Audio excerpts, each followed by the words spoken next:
Good morning mga home buyers, home viewers. So nandito na naman tayo muli para magbigay ng panibagong farm tour. So farm naman, no.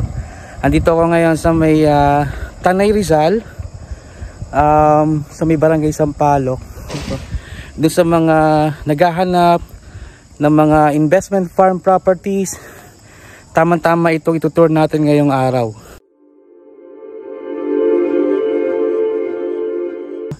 Medyo hinihingal tayo kasi pababa yung road. Ayan. Kung nakita nyo sa aking likuran, yun yung pinaka main entrance ng ino-offer natin na Pascual Farm. More than 2 hectares to na ino-offer natin dito.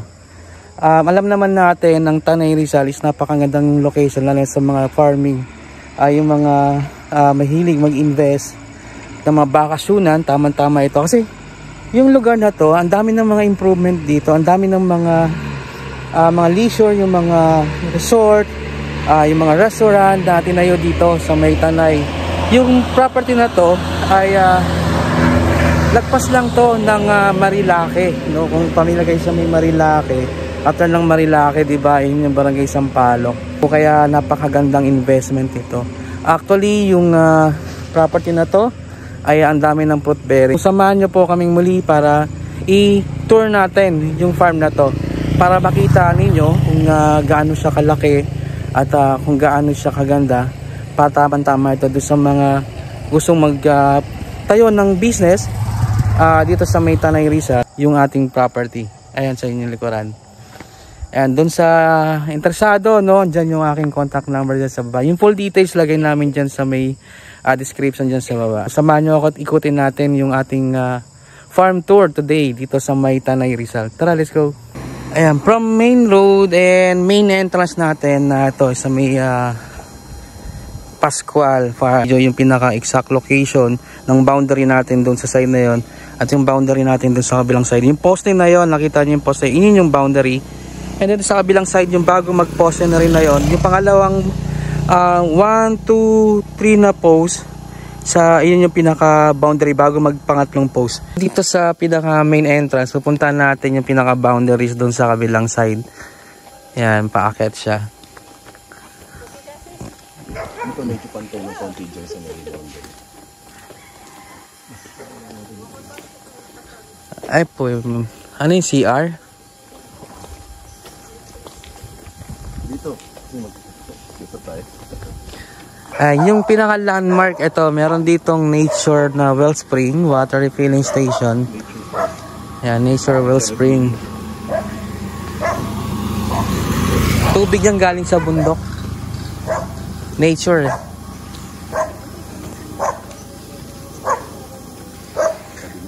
So meron na ritong water, tapos may electricity, may kuryente na din. Kayo sir nang naglagay ng mga bakal na yan? Ba't hindi hinuhugot? Nilalagari. Yun yung poste. Yun yung boundary. So yung landmark po is ayun yung Windell's Farm.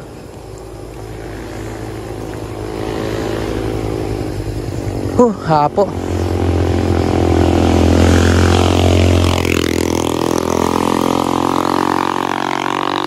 Tapos ito sa kabilang side, Cabina de Martin. Ayan.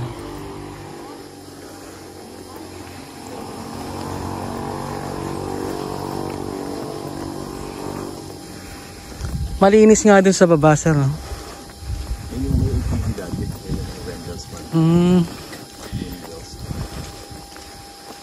Ayan, ito sir yung boundary. Hindi malinis. Ay, yung malinis sa kanya. Ito marami sa amin. Ano sa kanya naman? Hanggang saan po yung baba na yan? Diagonal siya, hindi straight. Pag ganon.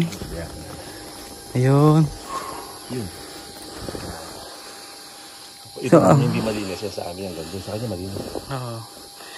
Yung boundary po, ito yung poste. Tapos nandun yung isang farm. Ito yung landmark Windell's Farm. Yung boundary po is yung part na yun doon sa baba. Pag ganun po kasi diagonal. So ito yung pinaka marking natin ng end ng property.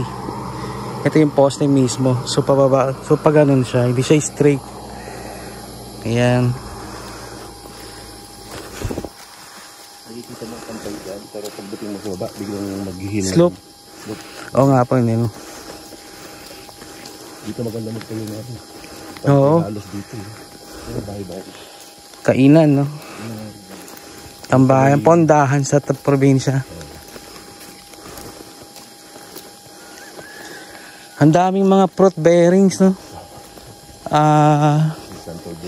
Santol, may mangga. Ano yung sir, kusa na lang tumubo yan, no? Hindi, tanim nila lolo. Tanim po talaga. Matagal na rin yan. Maraming mga buko. Oo, buko talaga yung number 1 nila. Na. Pupuntahan naman natin yung kabilang boundary ng property. Mas madali pa baba. Mahirap pa taas.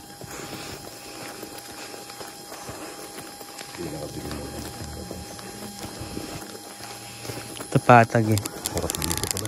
Meron lang. Katabi ko lang yung makikita. Bakasyonan. Wala problema yung tubig. Walang problema tubig. Noon yung nandyan sila tatay na may membe, ang linis yun. Yung parang nakikita mo yung gano'n. Malinis. May tao sa tagahawan. Pero hahaba ang buhay mo siya kasi ang magiging trabaho mo yung hawan ka ng hawan eh.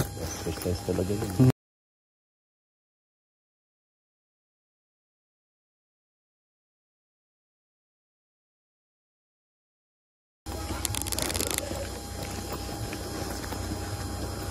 Yeah, so ito ulit yung pinaka main entrance, yung Pascual Farm Gate, and kabilang side naman yung pupuntahan natin na boundaries.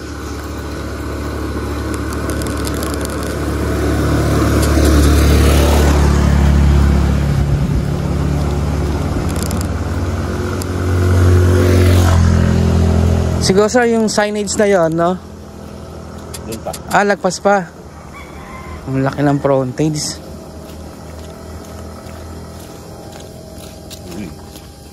Madulas dyan, sir. Oo, may ano. Ito lang. Lumot. Pag may dumating nun, sa tatabi. Matambay ako lagi dyan kasi mataas. Overlooking ambush area ang tawag ko dyan. Ang gandang mag-ano dyan, sir. Alam mo yung combat ano? Ambush area ka tawag na. Uy, may tubig. Ano yung tubig? Lakas ng leak na.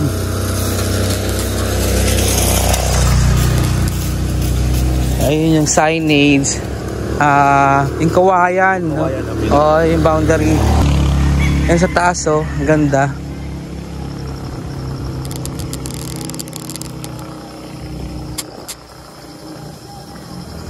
Ayan, pinaka landmark din eh. So yun yung isang poste, pero di naabot sa poste kasi dito na po yung pinaka boundary natin. Yung kawayan na yun.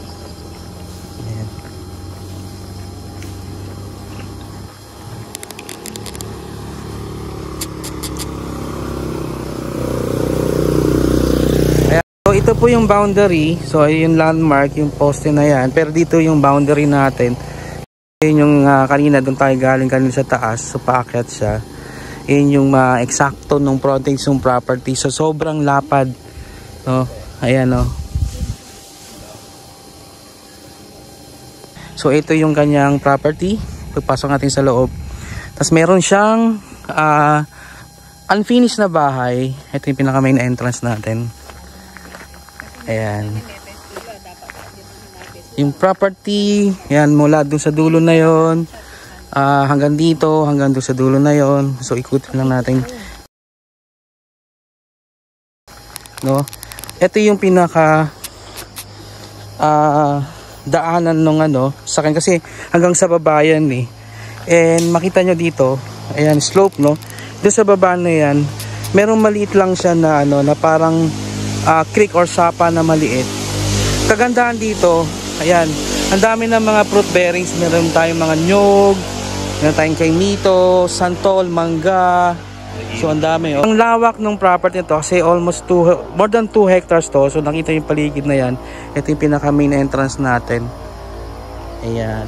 Ayan. Doon sa mga interesado na naghahanap ng investment, no, lalo na alam naman natin ang Tanay. Malapit ito doon sa property ni former President Erap Sales, yung JE farm, no. Ayan, mula doon, so sa baba na yan, ito yung pinaka access natin doon sa, para maikot natin yung property para ma-check natin. And actually meron pa kami isang property dito na titingnan mamaya. Yun man yung residential.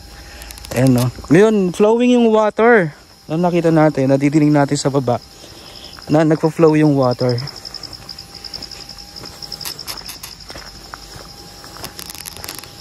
Ayan, no, may mga bamboo. Ayan, kasama natin yung owner na tinutour tayo dito sa kanyang property.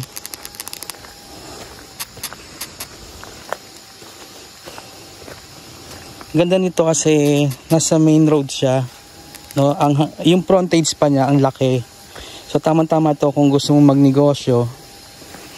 Ito yung ating flowing water. Mini falls. Ayan, oh, ang ganda, oh. May falls din. Lakas. Oo. Pinarangan pala mo. Pag na-develop mo to, no? Ang ganda. Pag nalinis to, kasi syempre lilinis din yung water natin dito. Yan, dito sa kabilang side ng gagaling water. Yan. Ayan, papunta doon sa kabilang side. Diba, tama-tama to sa mga mahilig mag-farming. Yan, ganda. May source of water ka na. And lalo na yung, ako kasi, gusto ko kasi na nangarap talaga ako na pagtanda ko, yung pag-retired ko, magkaroon ako ng ganitong farm. Mag-alaga ako ng mga livestock tulad ng mga baka, kambing.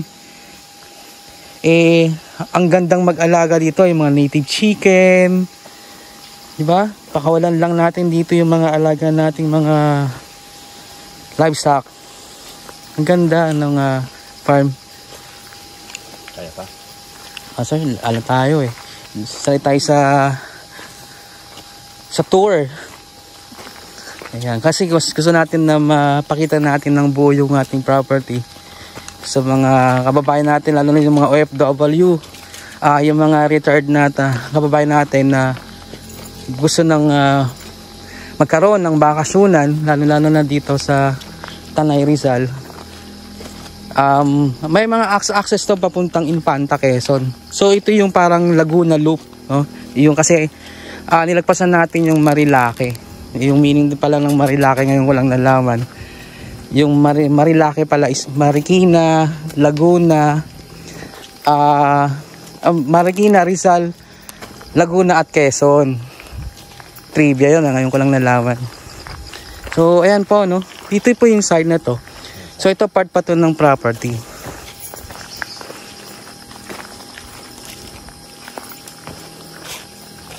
Ganda. Mas maganda to kung mababakuran mo talaga siya ng pader yung boundary. Para ma-secured mo talaga yung loob. Na kahit mag-alaga ka talaga ng mga livestock dito, hindi maliligaw yung mga alaga mo. Ayan. Ito sir, mga mangga, no? Ito sir, ang yaman ng lupa dito. Ang daming mga fruit bearings. Ayan po yung kabuuan ng property. Doon tayo galing. Sabay natin ng exercise. So ayan pa po yung part ng property. Ganda. Hanggang sa mahogany. Ayun, hanggang mahogany. So ayun, sa taas yun. So ito po yung boundary ng, iba na po ito. Ito po yung boundary ng property. Ito yung buko na to. Hanggang dito po siya. Tapos yung puno po na yun sa taas. Yun yung part ng buong property. Kasi dito sa side na to, iba na po yung may-ari. Pero kamag-anak din nila. Ayan yung boundary natin. So pag ganun tayo. Nalilinis nila sa ano, nandito lang sila. Oo. Ang gandang mag-hide and seek dito. Ayan. Well, actually, pwede nga itong gamitin sa mga yung ang tawag din sir, yung sports na Yung parang war. Yung may, ano yun? O, yung parang, kalimutan ko tawag doon. O, yung mga grupo-grupo na, yung may mga guns sila, mga pellet gun. Ayan.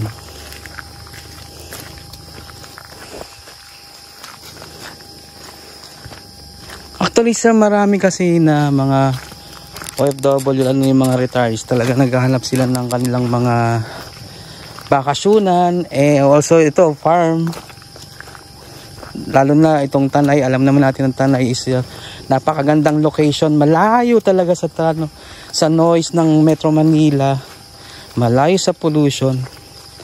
At kung gusto mong ma-relax, ito tamang-tama dito. Ito kasi mataas na lugar, malamig. Yun nga lang sir, siguro marami dito mga sawa, no sir? Sawa. Bayawak. Yan, bayawak. Oo. Sawa, madalang pa. Pero meron yan sir. Kung nakikita dyan, hindi ko lang alam kung sawa. Pero hindi natin maiwasan kasi gubat. Yan, sa dami tatay dati pinalinisan. Sabi siguro sir, kung lumaki ka sa Manila, yun usually yung mga kabataan ngayon, hindi nila na-appreciate yung ganito eh. Ako sir, kasi lumaki din ako probinsya, ganito din yung kinalakan ko eh. Sabi ko nung araw, ayoko dito, lalayo ako. Lumos ako naman, pero ngayon sa hinahanap ko yung buhay probinsya na. Kaya sabi ko nga, pag ako nakaipon, gusto kong bumili ng ganito, bakasyunan. Dito sir, hahaba ang buhay mo eh. Una-una yan, lakad. Pag sumutingnan yung property mo, lakad ka lang ng lakad. Gusto mong maglinis. Gusto mong magtanim-tanim ng mga gulay. Ang dami mong buko. May mangga ka na anuhin mo lang to, alagaan mo lang. Magkakaroon ka na ng mga harvest dito. Saka ganda dito talaga. May flowing water ka na. No? Meron kang maliit na sapa o ang tawag dito sir, yung parang flowing water to eh, yung ayan, ang ganda, batis, no, batis sa Tagalog. So pabalik na tayo sa main entrance. Na-exercise ako sir Oh, at si wala, ito talaga mahaba yung buhay mo dito.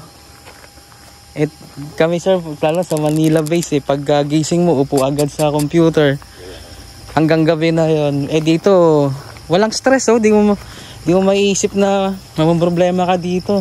Pag wala kang pera, di mo nga marirealize na wala kang pera eh, kasi wala ka namang bibilhin dito na ano eh. Balon. Diyan kami nag-iigib. Yung balong na yung ano. Yung galing sa bundok. Pag na-develop yan sir, yung sa may baba na yan, no?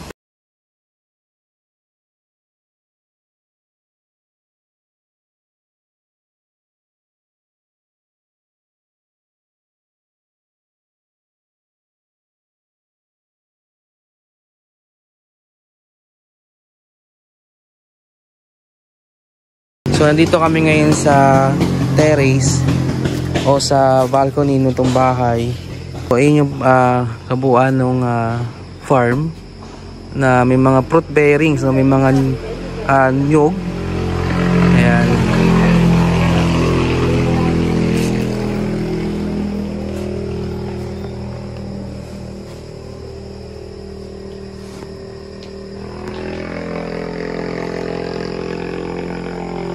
So meron ditong mangga, dami. Tapos ito sampalok.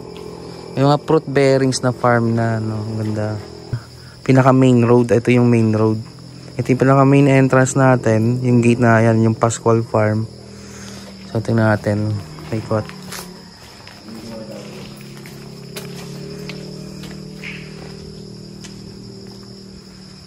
Ayan.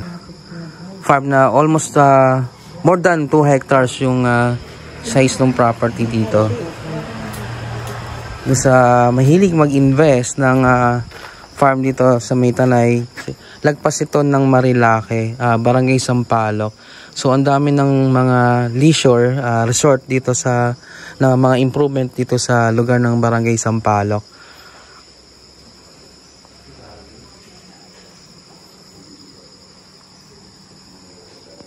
So ayan, no, naikot na natin yung pinakaharap ng farm natin dito sa Maytanay. No? Pero kung interesado po kayo, ilalagay namin po yung aming contact number dyan sa baba para sa schedule ng viewing. Kung gusto nyo makita, tawagan nyo lang po kami.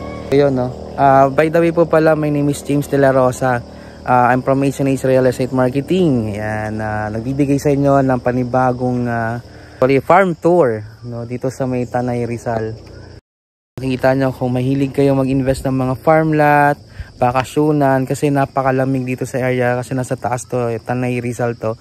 Kung pamilyar kayo sa Barangay Sampaloc, no? Marami na kasing mga improvement dito, yung mga leisure na mga accommodation, meron ditong mga farm, resort, no? Ang dami na nagsusulputan ng mga resort dito sa area ng Sampaloc. So mapansin nyo, ayan yung ating area. Ito yung front na to. Ayan, doon sa gusto na naghahanap o mga interesado na bumili ng mga farm properties dito sa Maytanay, Rizal. Ayan, thank you so much and God bless us. Thank you for watching.